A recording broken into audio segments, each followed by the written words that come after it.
What's up, builders? This is Raise the Bar Radio, where we talk about building wealth, raising capital, and all in all, raising the bar in your business and your life. This is the No BS podcast for capital raisers, investors, and entrepreneurs who are serious about scaling their business and living life on their own terms. I'm Seth Bradley, securities attorney, real estate investor, and entrepreneur, bringing you world-class strategies from the best in the game.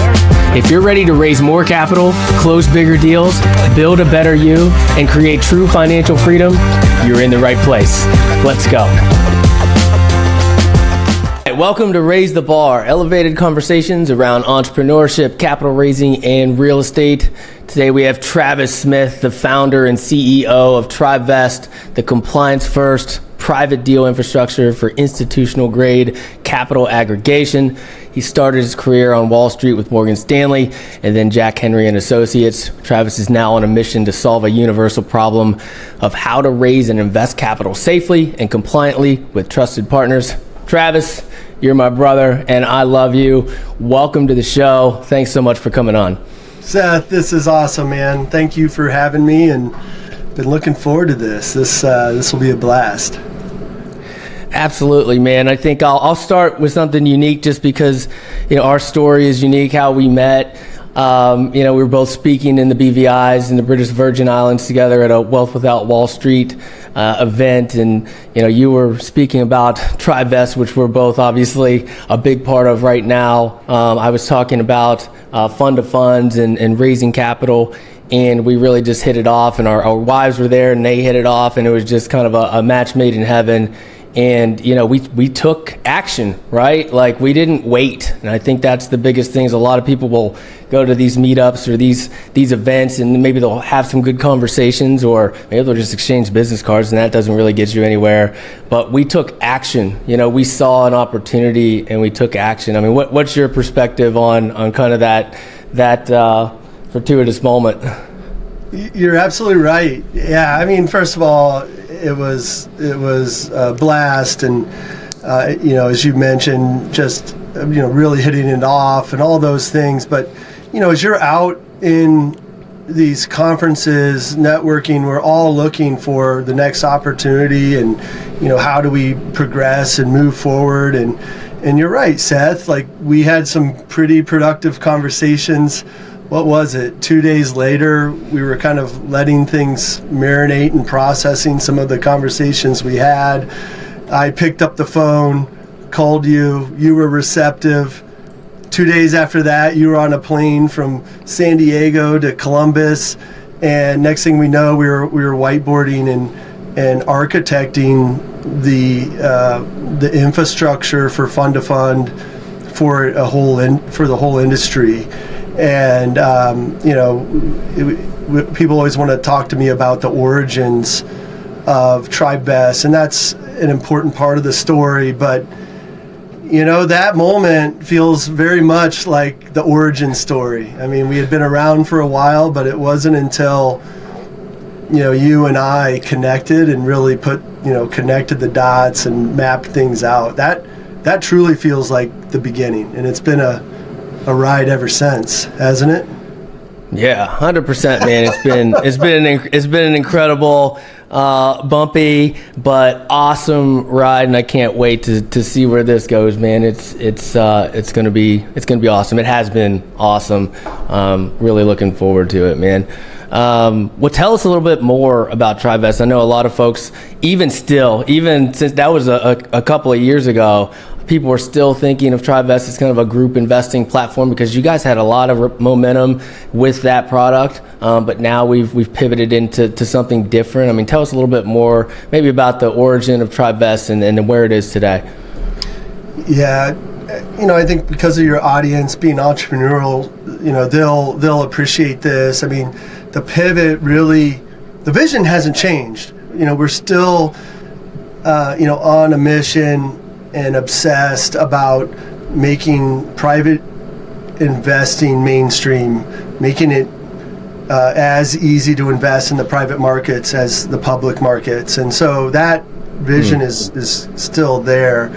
I think, the pivot came from, finding consistent product market fit, acquisition, and distribution, right? And I think as you get a little further along in a startup, those become the things that really de-risk the business and ensure the future, right? And so that was really, where we were focusing on how could we take what we had built, which was all the things you need for group investing, all the things you need to aggregate capital, and take that infrastructure and find a distribution path.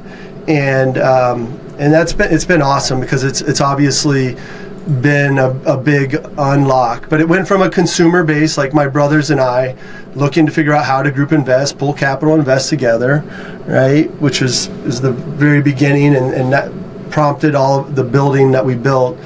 But then, we professionalized it, and we can now empower a career, unlocking a industry, people that are capital aggregators, people that are capital raisers. They have that superpower of being connected and having relations to the lead sponsors and operators with the deals. And then they have on the other end a network of, high net worth investors like them that are trying to figure out how can they invest like the wealthy, how can they invest like institutions and invest in those private deals. And so now with the Tribevest platform, this capital aggregator, this super connector, the hero in all of this, the fund manager, can not just spin up, a fund to fund for one deal, but can really build an awesome cash flowing business and a career as a capital aggregator. And that's who we're serving. We're serving, giving them, empowering them to launch a business and manage a business in a turnkey way. Yeah. So who is the ultimate client for Tribevest? Like who is this fund manager? I think some people, they might hear fund manager and they're like, I don't want to get into that. Like, it just sounds really complicated. Like, there's all these different pieces you got to put together. There's a lot of compliance. There's a lot of risk, all those sorts of things. But what is it about Tribevest that kind of makes it easier? And who are these people? Like, describe specifically who the best Tribevest client is that can really take this structure and run with it. Well, you raise a good point, and it's a little bit of the why now. But all those questions and concerns that you were saying are like, I don't want to deal with this and that and everything. That was absolutely the problem, right? It was like a very legitimate concern. And, that was before Tribevest. And now after Tribevest, so many of those what ifs and I don't want to deal with the compliance and where do I start and how do I, do the administration and distributions and taxes and, what am I getting into here? Were legit questions and still are. And, that's really where Tribevest has come in. And now, given this fund manager, and we'll profile a fund manager here, but now they can do what they love doing. I think that's the qualifier. If they're already investing in deals in real estate, maybe they were an operator, maybe they've always been a passive investor, maybe they were on the GP side, and so they have a passion there, they understand it, they're in that network, and then they also have these colleagues, these friends, these family that see what they're doing and want to participate with them, right? So before, to do that, it was like to decide to build a fund to fund was a life decision, $50,000, 2 months, working with CPAs, attorneys, where do you find all these advisors everything else. It was truly a life decision, and a big non-starter. And now Tribevest makes that all turnkey. So now you can just focus on what you love, which is finding the deal, building the relationship with the operator, and then, giving back. I mean, you think about the people in your life, they don't have that gift of being networked with those operators. They don't have the gift of having access to those deals. They don't have the gift of knowing which deals and why. And so that person's uniquely in a position to, again, follow what they love about the industry that they're in, and not have to worry about the documents, not have to worry about the entity formation, not have to worry about the banking, the cap table, the like all those things that kind of would make it a non-starter. And I profiled a little bit of who this fund manager is. A lot of times they're operators that realize, man, this is a lot of work, and it's really hard, and there's a lot to it. So being a GP, they make great fund managers because they have full appreciation for everything that goes into a well-run, GP, operator, lead syndicator, lead sponsor. And now they can partner with other operators, let them do the operating, while very much being a partner and being a part of the deal by aggregating the capital and coming into it. So that's a great profile. The other one is the likely story of somebody that was getting into real estate, read Rich Dad Poor Dad, was kind of dipping their toe as an operator, as a single family rental, maybe a short-term rental or whatever, and realizing this was my brother's and I's path. It was, toilets, termites, tenants, this is tough. It's awesome. You got to really understand why real estate is the wealthy, the investment option of the wealthy and institutions, because of all that comes with it, the benefits of the appreciation, cash flow, tax benefit, it's always worth it. But what my brothers and I realized was, gosh, what if we were just a passive investor working with the best operators out there? That's a pretty good business model too. And then last, the profile is, I'm already just a passive investor. I've never wanted to be an operator. In fact, I couldn't be, because I'm an entrepreneur. My career, I'm a physician. I'm an engineer. I don't have time to launch another career, but I have found a way to navigate to be a passive investor, an LP in different deals. And I've really realized how, if you build a system around that, how you can build wealth in a systematic way. So those three profiles are the people that are looking at Tribevest as this, wow, could I do this at scale? And that's, as you know, Seth, that's always the blocker to building real estate. It's how do you do this at scale? And this model scales, man. It's awesome. Yeah. Yep. No matter what. With 20, 40 of these things, and they're one person. It's incredible. Yeah. I mean, you typically need a team to scale. That's what I ran into with my business in real estate, is whether you start with, buying single family, or whether you're raising capital, or whether you're a big multifamily operator, whatever it is, you run into scale problems, and it's usually how do I solve that? Either solve it with maybe software, you solve it with people, whatever that looks like. And if you have the help of someone like Tribevest or something like Tribevest, you have a team, right? You're not going to get the headaches that you have with building out your own team, which is what I ran into. It's all right, now I've got you've got payroll to hit, you've got all these mouths to feed, you've got personalities to deal with, all these different things. But if you can have a third party that becomes your team, and they're professional and they know how to do this because they've done it over and over and over again, it allows you to scale and not worry about all those things that come with hiring and firing, and things that very well as an entrepreneur. Yeah, you nailed it. I mean, look, if you have to build an organization, a team to scale, which is how absolutely most companies are, and anytime you're scaling, it's about building out that organization, which involves a team.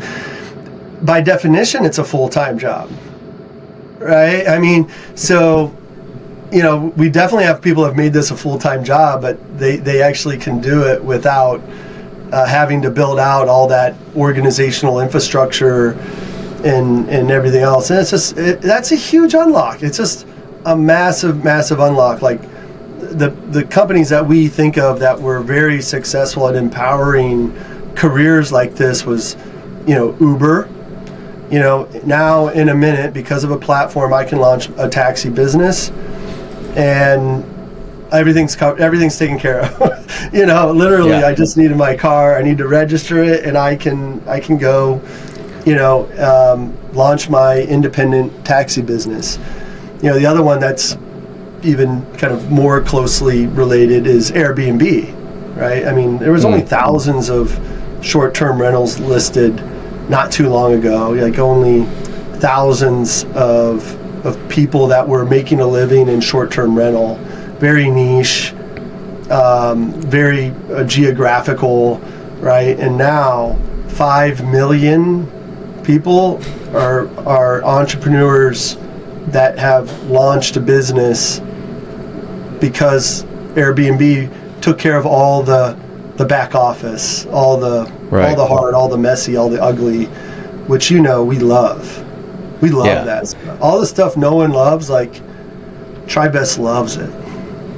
Yeah, just taking away, like, those examples are great. I mean, just taking away how the hell do I start? Like, how do I do this? There's all these different pieces.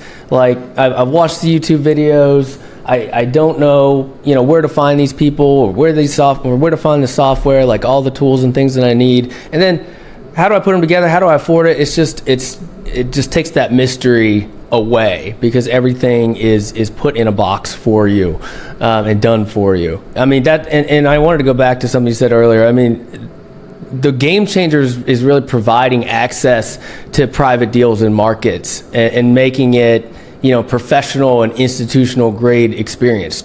That's the big picture for Tribevest, right? Because, just think about when you invest in the public markets and you log on to your Robinhood app and you can just see all your investments right there. And it's easy and you trust it. Like, there's trust there.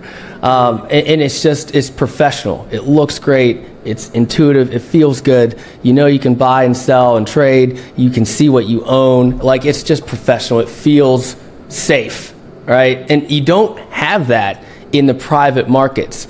And that's where the wealthy do play, though. The wealthy play in the private markets. But to be able to provide access to others is the game changer. To make it accessible to everyone. Pardon the interruption, but we don't do ads.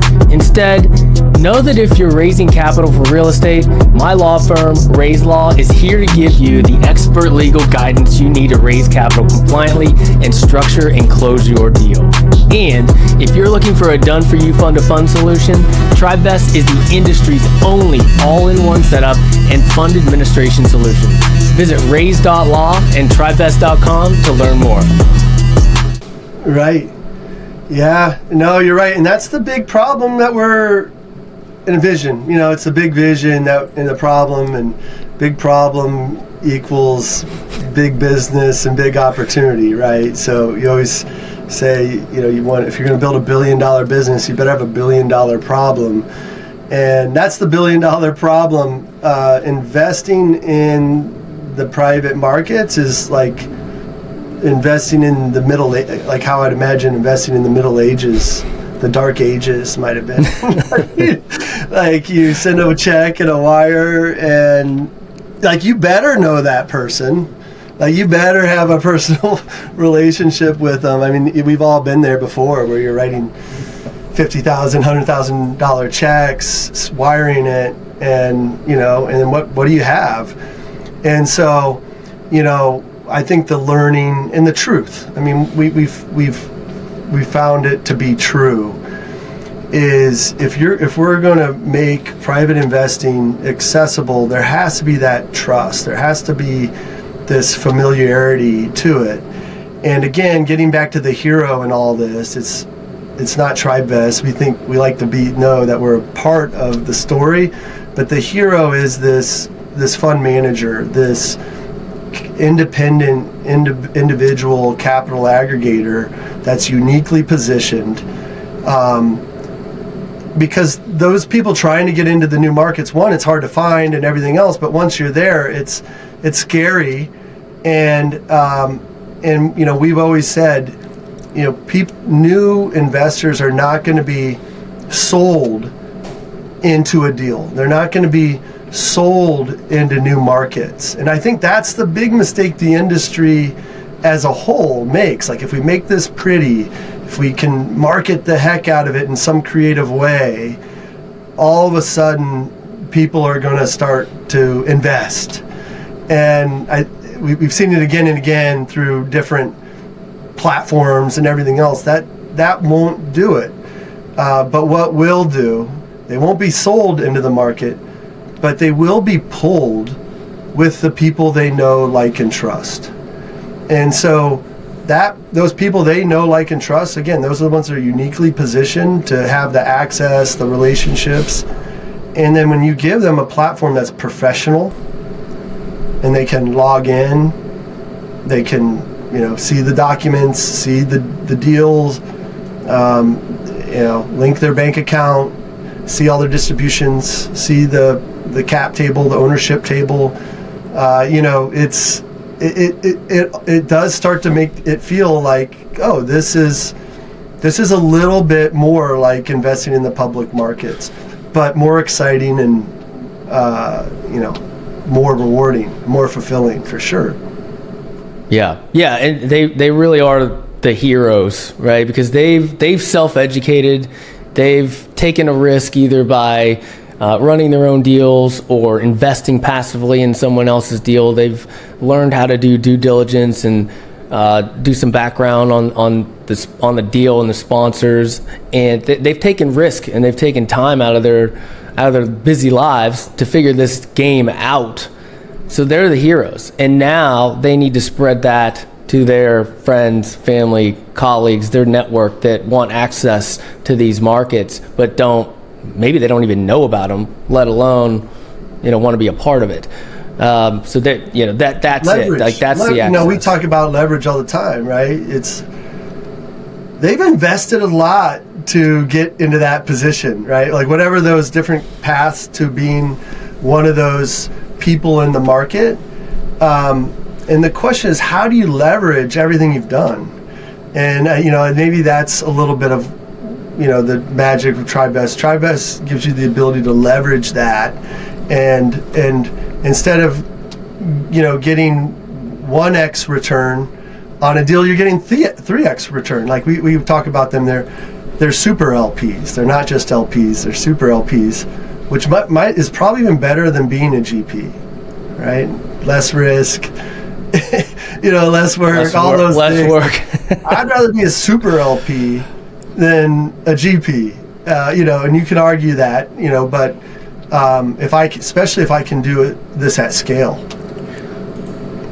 100%. Switching gears just a little bit here, because you're exposed to the markets and different facets of it. Let's talk a little bit about kind of what's working out there with capital raising, because it's hard right now. It's hard to raise capital, whether you're raising capital for real estate, whether you're raising capital for private equity, whether you have a startup and you're trying to get it funded. It's hard to raise capital right now. Investors are smarter, they're more skeptical, they're more, they're worrying about the economy and all those things. Like, what are you seeing out there from a capital raising standpoint that is working? It's a great question, and we're a venture backed startup, and the market has completely changed in the last 3, 4, 5 years. So I think the truth is capital raising's hard. I mean, it is hard, and it's harder now than it has been. And so what's working? I guess this is a little bit of from my personal experience and my own capital raising, but then it's also kind of what's that unique vantage point we have from being in the space that we're in, which is essentially helping lead sponsors and deals raise money through these fund managers and capital aggregators. At the end of the day, that's what our job is to help make raising capital more professional, more compliant, and more efficient. It's definitely harder. I think, even in my personal journey here, it's about diversification, right? I think I've learned, it used to be just go out to market and it was a numbers game, right? Like talk to as many people as possible and then you can close a certain percent of them. And, that's one approach, right? And something you need to do. And then it's, gosh, what about these strategic partners, right? They uniquely know me. They uniquely know my industry for however it is. And, how do I raise money with them, right? So that's been, but you can see it's just like this diversification of individual investors to more strategic partnerships. And those strategic partnerships are the best because they can cover a bigger percent of the total raise, and it takes more time to develop it. But when you get those strategic partnerships, you can really start to count on them for scale, right? So anyway, it's not just like there's not one best way to capital raise. It's really about focusing and doing something well, and then diversifying from there, taking what you learn, and then getting back to the industry we serve. That's what we're seeing. The most successful syndicators, lead funds out there, they have their capital stack, they have their equity capital stack, and they all look a little different. Some are raising 100% of their capital. We're raising 100% of their capital through individual direct investors, individuals. Some of them are working with institutions, hedge funds, family offices. Those have the pros and cons that come with it. The money's a little bit more expensive. You lose a little bit more control. And then what we're seeing again through the Tribevest platform is, how do I add another channel to my capital stack? And again, in the spirit of diversification, right? When you go to market, the markets are always changing. The appetites are always changing. Circumstance and timing kind of trump everything. So you want to go out there with as many channels as possible. And the ones that we're seeing be super successful are working with these independent capital aggregators as a channel. Anything about it makes sense. They're benefiting from, they're able to tap into this rapid growing consumer investor market without having to deal with the volume and kind of the pains that come with dealing with these consumer investors. There's a lot more questions. There's all of this. So how can they tap into that market without having to deal with the pains of it? Is they're working with this capital aggregator, and they're getting one check. They're getting one check, $1 million. They're still an LP on the GP, and it's just been a big win. So and they're literally building out a stable of these people. So when a deal comes, they tap a handful of them, and the next deal they tap another handful of them. And that now is accounting for over 50% of their raise, and it's been pretty impressive to see. So anyway, man, that was a long story short, but even like through my personal journey, it's been, how do you diversify, right? When you're going out to market with a deal, you're going to need multiple sources to go out to, and then the key there is how do you do it so the sales motions are very similar, right? Yeah, diversification in relationships, right? Like whatever level you're at or whatever capacity that you're raising capital through, again, whether it's real estate or your startup or private equity, you need to explore all the different channels that you can raise capital for. It's just not easy as it used to be a few years ago. So you've got to explore all avenues, use different channels, be open to new ways to partner with people. Leverage your relationships. I think that's really important, right? You see folks with that we bring through with our fund of funds at Tribevest.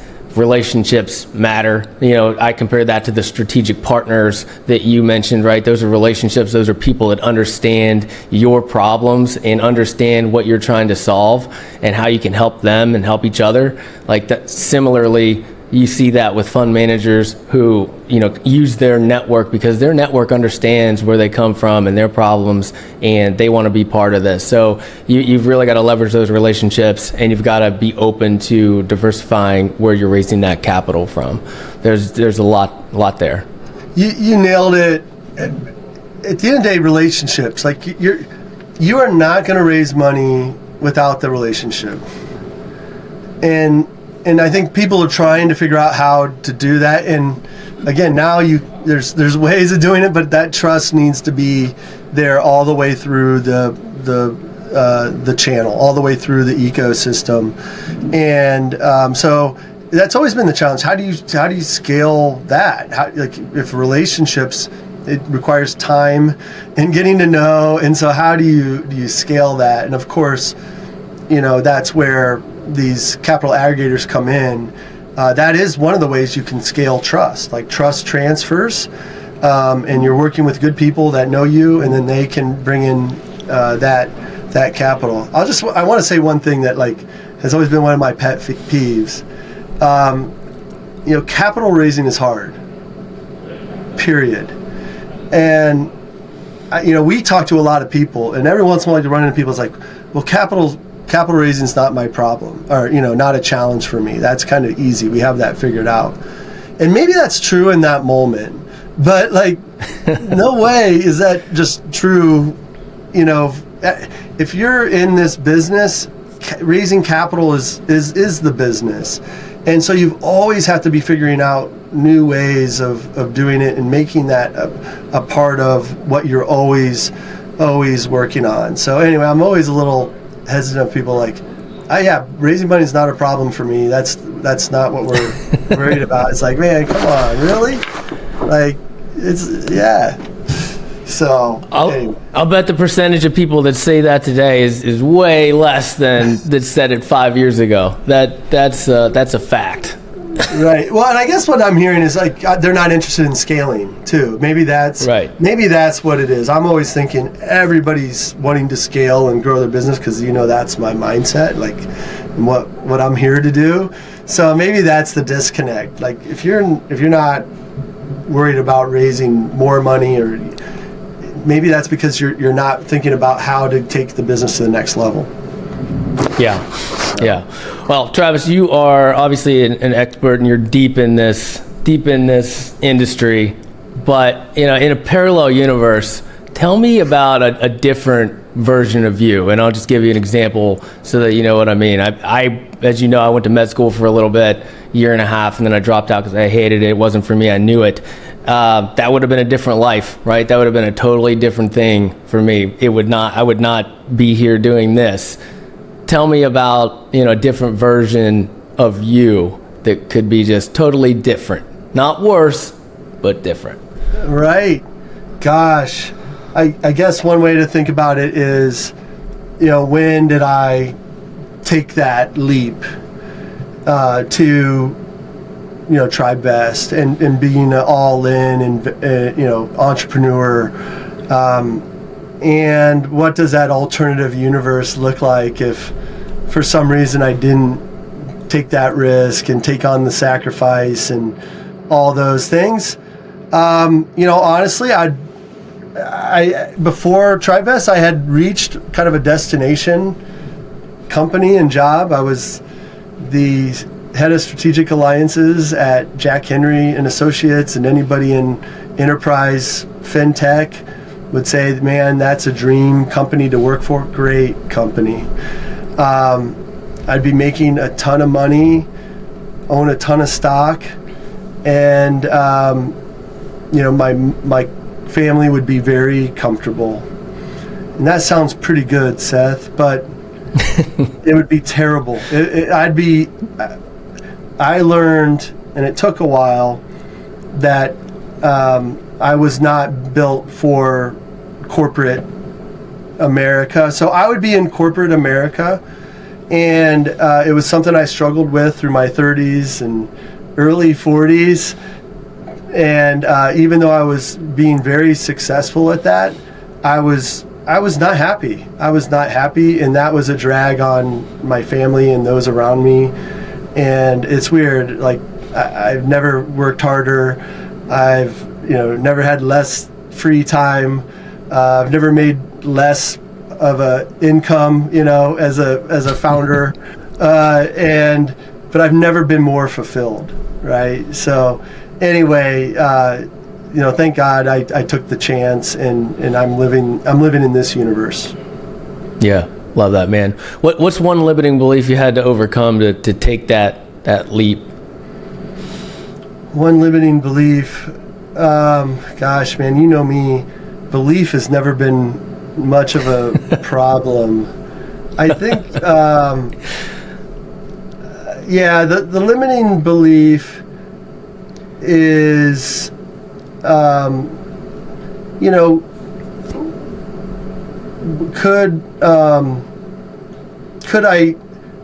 I do it? Could I do it? And what I learned, and I think eventually what, I have a lot of limitations. There's a lot of trade-offs to me. I think in some ways I'm really exceptional in things, and then other ways, like, I'm equally not exceptional in others. And I think that was always the challenge for me. How I knew I could leverage the things I was exceptional at, but like, how would I be able to overcome the things that I'm equally not exceptional at? And that was my big limiting belief. And I finally realized none of that mattered. It was, did I believe, and was I committed to it? And if that was the case, I was going to do it. Like, it was very, very small, low risk for me in my mind. But I really had to get over that, those things that I'm not great at. Would those be the things that held me back and, prevented my success? And finally, it's like, no, you figure out a way to overcome those things, for sure. Yeah, I think that's the DNA of a founder is you believe. You have to believe, right? Because if you had any doubt in it, if you had to think rationally about what are the chances of this working, you're not going to make it. You just won't, right? You have to have belief. It's this unreasonable aspect. It's funny, man. Like, I always say, I have this unreasonable, audacious belief, and at the same time, completely self-conscious on everything. It's like this big extreme of, and I don't even know how to explain it, but I know for certain what the future looks like, and that's what keeps me going. And then at the same time, I'm always, super critical of everything I'm doing too. So it's a crazy, crazy thing. Yeah. Yeah. All right. Last question, man. How are you raising the bar in your life and in your business? Surrounding myself with people that I admire, respect, love, like. And and you're a example of that. I think that's how I'm raising the bar right now. I want to bring more people that are smarter than me, that have a lot to teach me. Ideally, I have a lot to teach them too. But just trying to surround myself with those people, bring them into the organization, and also do a better job of, just forming those relationships, mutual respect. People outside the organization too, kind of in a mentor, sharing relationship. That, to me, those are things that ensure raising the bar. You're surrounding yourself with those types of people, you're going to raise the bar. Love that, man. All right, brother. Where can people find out more about you in Tribevest? You can follow Seth. That's for sure. That's probably the best place. It's weird you're interviewing me, man. I feel like I should be interviewing you. But yeah, check us out, tribevest.com. You can follow me on LinkedIn. Let me know that you heard me on this show, and I'll connect with you for sure. That's probably the most active platform I'm at. And then look, when you talk to anybody at Tribevest and you want to meet with me, like I'll meet with you. So I'm pretty accessible. But yeah. Fantastic, brother. Ladies and gentlemen, Travis Smith. Thank you, sir. Thanks for tuning in to Raise the Bar Radio. If you enjoyed today's episode, make sure to subscribe, leave a review, and share it with someone who needs to hear it. Keep pushing, keep building, and keep raising the bar. Until next time, enjoy the journey.